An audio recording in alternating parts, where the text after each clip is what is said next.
اب جو دو رکوع اگلے آ رہے ہیں یہ بڑے اہم ہیں اس اعتبار سے کہ یہ تاریخ بنی اسرائیل کا غزوہ بدر ہے جس کا تذکرہ ہوگا۔ میں ایک بات آپ کو بنی اسرائیل کی تاریخ کی بتا چکا ہوں کہ جب حضرت موسیٰ کے انتقال کے بعد یوشع ابن نون کی سرکردگی میں انہوں نے جہاد کیا، قتال کیا، تو فلسطین فتح ہو گیا، لیکن انہوں نے چھوٹی چھوٹی حکومتیں 12 بنا لی اور آپس میں لڑتے بھی رہے۔ لیکن 300 برس کے بعد پھر صورتحال پیدا ہوئی، وہ واقعہ ہوگا جو اب سامنے آ رہا ہے کہ جب ان کے اوپر دنیا تنگ ہو گئی، آس پاس کے جو کافر اور مشرک لوگ تھے انہوں نے انہیں دبا لیا، بہت سو کو ان کے گھروں سے، ان کے ملکوں سے نکال دیا، تو پھر تنگ آ کر انہوں نے کہا اس وقت کے نبی سے کہ ہمارے لیے کوئی بادشاہ بنا دیجئے، سپہ سالار بنا دیجئے، اب ہم اللہ کی راہ میں جنگ کریں گے۔ تو وہ جو جنگ ہوئی ہے طالوت اور جالوت کی، اس جنگ کے بعد سے خلافت راشدہ شروع ہوئی ہے دور بنی اسرائیل کی۔ گویا کہ خلافت راشدہ دور بنی اسرائیل کی 300 برس بعد آئی ہے ان کے رسول کے انتقال کے، جبکہ خلافت راشدہ اس امت مسلمہ کی متصل ہے رسول اللہ صلی اللہ علیہ وسلم کے زمانے کے ساتھ، اس لیے کہ صحابہ نے جانیں دیں، خون دیا، قربانیاں دیں، اور اس کے نتیجے میں حضور کی زندگی ہی میں دین غالب ہو گیا، اسلامی ریاست قائم ہو گئی۔ تو ظاہر بات ہے اس کے بعد آپ کے انتقال کے بعد خلافت کا دور شروع ہو گیا، لیکن وہاں یہ سارے سال 300 برس گزرے ہیں، اس کے بعد ان کا دور خلافت آیا ہے، اور اس میں بھی 3 خلافتیں ہیں کہ جو متفق علیہ ہیں، ویسے وہاں تو وہ نبوتیں ہیں، طالوت علیہ السلام، داؤد علیہ السلام اور سلیمان علیہ السلام۔ چوتھی خلافت پر آ کر تقسیم ہو گئی ہے، جیسے حضرت علی کے زمانے میں چوتھی خلافت میں عالم اسلام جو ہے دارالاسلام منقسم ہو گیا کہ مصر اور شام نے حضرت علی کی خلافت کو تسلیم نہیں کیا۔ اسی طرح حضرت سلیمان کے 2 بیٹوں میں پھر ان کی مملکت تقسیم ہو گئی، ایک اسرائیل اور ایک یہودیہ، یہ 2 ریاستیں وجود میں، یہودی۔ بہرحال یہ جو واقعہ تھا کہ جس کے بعد خلافت راشدہ شروع ہو رہی ہے، اسلام کا غلبہ شروع ہو رہا ہے حضرت موسیٰ کی تاریخ میں، وہ ہے طالوت اور جالوت کی جنگ، اس کے لیے اب یہاں پر تذکرہ ہو رہا ہے، اور یہ بھی ایک آئینہ دکھایا جا رہا ہے صحابہ کرام کو، اب یہی مرحلہ تمہیں درپیش ہے۔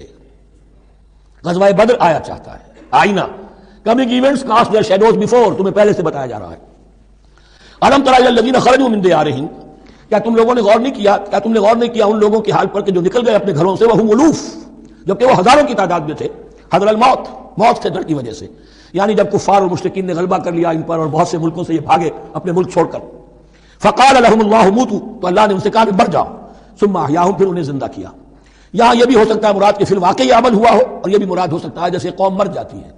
لیکن پھر اس کا نشأت ثانیہ ہو جاتی ہے، پھر اللہ نے ان کے اندر ایک جذبہ پیدا کر دیا، یعنی یہاں پر مرنا اور احیاء جو ہے وہ مانوی ہو، روحانی ہو، اخلاقی ہو، وہ بالفعل جسدی نہ ہو، لیکن اللہ کے اختیار سے باہر نہیں، اس کی قدرت میں ہے، سب کو مار کر بھی دوبارہ جلا سکتا ہے۔ ان اللہ لذو فضل علی الناس ولکن اکثر الناس لا یشکرون، اور یقیناً اللہ تعالیٰ تو اپنے بندوں پر بڑا فضل کرتا ہے لیکن اکثر لوگ جو ہے شکر نہیں کرتے، ناقدری کرتے ہیں اللہ کے احسانات کی۔ لیکن اب وہ غزوہ بدر جو ہے ان کا، سابقہ امت مسلمہ کا، اس کا حال بیان کرنے سے پہلے مسلمانوں سے گفتگو ہو رہی ہے، اس لیے کہ ہے تو ساری ان کے لیے، ان کی ہدایت کے لیے۔ تاریخ بیان کرنا قرآن کا مقصد نہیں ہے، تاریخ کی کتاب نہیں ہے یہ، تو جو بھی جو پروسیس آف ریولوشن چل رہا تھا، جو جد و جہد تھی، جو تحریک تھی محمد رسول اللہ کی، جس مرحلے میں سے وہ تحریک گزر رہی ہے، اسی مرحلے کی مناسبت سے سابقہ تاریخ سے بھی واقعات لائے جا رہے ہیں، اور اسی کی مناسبت سے وہ جو بھی وقتی احکام ہیں وہ دیے جا رہے ہیں۔ وقاتلوا فی سبیل اللہ واعلموا ان اللہ سمیع علیم، اور جنگ کرو اللہ کے راستے میں اور جان لو اللہ تعالیٰ سب کچھ سننے والا اور جاننے والا ہے۔ من ذا الذی یقرض اللہ قرضا حسنا فیضاعفہ لہ اضعافا کثیرا، کون ہے وہ شخص کہ جو اللہ کو قرض حسنہ دے؟ یہ انفاق جب کیا جاتا ہے خالص اللہ کے دین کے لیے، تو اللہ کہتا ہے یہ میرے ذمہ قرض ہے، دین میرا ہے، تم میرے دین کو غالب کرنا چاہتے ہو، میری حکومت قائم کرنا چاہتے ہو، تو جو کچھ اس میں خرچ کرو گے وہ مجھ پر قرض ہے، قرض حسنہ ہے۔ من ذا الذی یقرض اللہ قرضا حسنا فیضاعفہ لہ، تو اللہ اس کو اس کے لیے بڑھاتا رہے، دگنا کرتا رہے، اضعافا کثیرا، دگنا چوگنا، بہت گنا۔ واللہ یقبض ویبسط، اور اللہ کے اختیار میں کسی چیز کو چھوٹا کر دینا، سکیر دینا اور کھول دینا اور کشائش کر دینا۔ وإلیہ ترجعون، اور اسی کی طرف تمہیں لوٹا دیا جائے گا۔ یہاں دیکھیے یہ دونوں چیزیں، جہاد بالنفس اس کی آخری شکل قتال، اور جہاد بالمال اس کے لیے پہلے لفظ آ رہا تھا انفاق، اب قرض حسنہ، اللہ کو قرض حسنہ۔ الم تر الی الملأ من بنی اسرائیل من بعد موسیٰ، کیا تم نے غور نہیں کیا موسیٰ کے بعد بنی اسرائیل کے سرداروں پر، ملا من بعد موسیٰ، اذ قالوا لنبی لہم، جبکہ انہوں نے اپنے نبی سے کہا، یہ تو میں آپ کو حدیث سنا چکا ہوں، کوئی وقت ایسا نہیں گزرا حضرت موسیٰ کے بعد کہ نبی کوئی نہ کوئی موجود نہ رہا ہو، حضرت عیسیٰ تک۔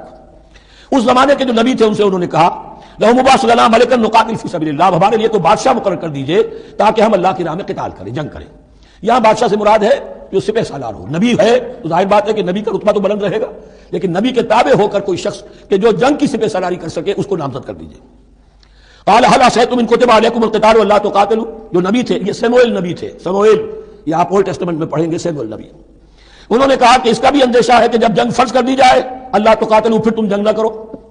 یعنی ابھی تو بڑے تمہارے دعوے ہیں، بہادری دکھا رہے ہو، بڑا جوش و خروش ہے، کہیں ایسا تو نہیں ہوگا کہ ادھر سے میں اللہ تعالیٰ سے اجازت بھی لوں جنگ کی اور تمہارے لیے کوئی سپہ سالار یا بادشاہ بھی بنا دوں اور پھر تم جنگ سے کرنی کترا جاؤ؟ قالوا وما لنا الا نقاتل فی سبیل اللہ، ان کا کیا کیسے ممکن ہے کہ ہم اللہ کی راہ میں قتال نہ کریں؟ وقد اخرجنا من دیارنا وابنائنا، جبکہ ہمیں نکال دیا گیا ہے ہمارے گھروں سے اور ملکوں سے اور اپنے بیٹوں سے، یعنی ان کی اولاد کو تو انہوں نے غلام بنا لیا، ان کی عورتوں کو باغیہ بنایا، اب یہ تو نکلے ہوئے ہیں اپنے ملکوں سے خوف سے بھاگے ہوئے۔ فلما كتب عليهم القتال، تو جب ان پر وہ جنگ فرض کر دی گئی، تولوا الا قليلا منهم، تو پیٹھ پھیر گئے سب کے سب سوائے کچھ لوگوں کے۔ یہ گویا کہ تنبیہ کی جا رہی ہے مسلمانوں، تم بھی بہت کہتے رہے ہو کہ حضور ہمیں جنگ کی اجازت ملنی چاہیے، ہم کب تک یہ ظلم سہیں گے، لیکن ایسا نہ ہو دیکھو اب جب جنگ کا حکم آئے، اب پڑھ چکے ہم وہ آیت كتب عليكم القتال وهو كره لكم، اب اچھی نہیں لگ رہی جنگ، جان تو پیاری ہے، تو اب دکھا دیا گیا وہاں بھی یہ ہوا۔ واللہ علیم بالظالمین، اور اللہ ایسے ظالموں سے خوب باخبر ہے۔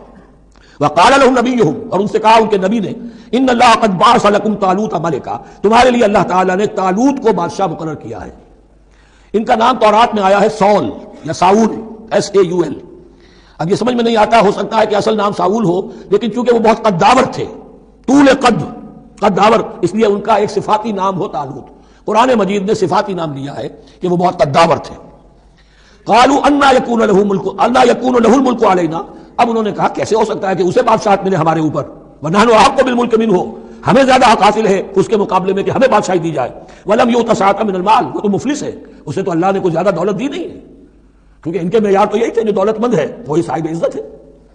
قال ان اللہ اصطفاه علیکم، اب نبی نے کہا اب جو چاہو کہو، اللہ نے اس کو چن لیا ہے تم پر،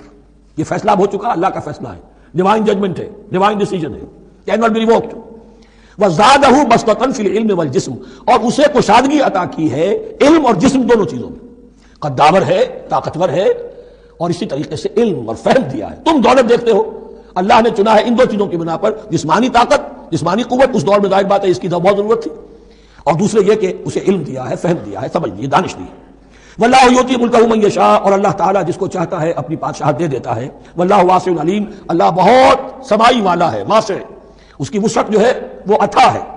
اور علیم، اور سب کچھ واسع علیم، جاننے والا ہے، یعنی وہ جس کو جو کچھ دیتا ہے بربنائے علم دیتا ہے، کون اس کا مستحق ہے۔ وقال لهم نبيهم ان آیۃ ملکہ ان یاتیکم التابوت فیہ سکینۃ من ربکم وبقیۃ مما ترک آل موسیٰ وآل ہارون تحملہ الملائکہ، اور ان سے کہا ان کے نبی نے کہ طالوت کی بادشاہت کی ایک نشانی یہ ہوگی کہ وہ صندوق جو تمہارے سے جاتا رہا چھن چکا ہے، جس میں سکینہ ہے، تمہارے لیے تسکین کا سامان ہے تمہارے رب کی طرف سے، اور بقیت مما ترک آل موسیٰ وآل ہارون، اور کچھ تبرکات ہیں جو آل موسیٰ اور آل ہارون کے اس صندوق میں رکھے ہوئے ہیں، تحملہ الملائکہ، وہ ملائکہ کی تحویل میں ہے۔ اب ان کی بادشاہی کی علامت کے طور پر وہ صندوق تمہارے پاس واپس آ جائے گا۔ اصل میں یہ تابوت سکینہ جو ہے یہ ان کا ایک بڑا لکڑی کا صندوق ہے، اب بھی ہے، ان کا دعویٰ ہے کہ موجود ہے، اور مسجد اقصیٰ کے نیچے جو سرنگ ہے اس میں موجود ہے۔ بعض ذرائع سے فوٹو لے کر بھی انہوں نے ڈاکومنٹری فلم بھی ابھی دکھا دی ہے کہ موجود ہے۔ نبوکدنضر نے جب گرایا تھا 586 قبل مسیح میں، جو حضرت سلیمان کا بنایا ہوا ہیکل تھا، اس کے تہخانے میں وہ رہتا تھا، اور وہیں پر جو ربائی تھے وہاں موجود تھے، ربانیین، تو جب گرایا گیا ہے اس کو ہیکل کو، تو اسی میں وہ دب گئے ہیں، لیکن وہ چاروں طرف سے جو بھی تہخانہ تھا بند ہو گیا ہوگا، اور وہاں پر ان کی لاشیں بھی ہیں اور تابوت سکینہ بھی ہے۔ لیکن ہوا یہ تھا کہ جب ان کے پڑوسی ملکوں نے انہیں شکستیں دی تو وہ تابوت سکینہ بھی چھین کر لے گئے۔ اب اس میں گویا کہ ان کے لیے بہت بڑی بات تھی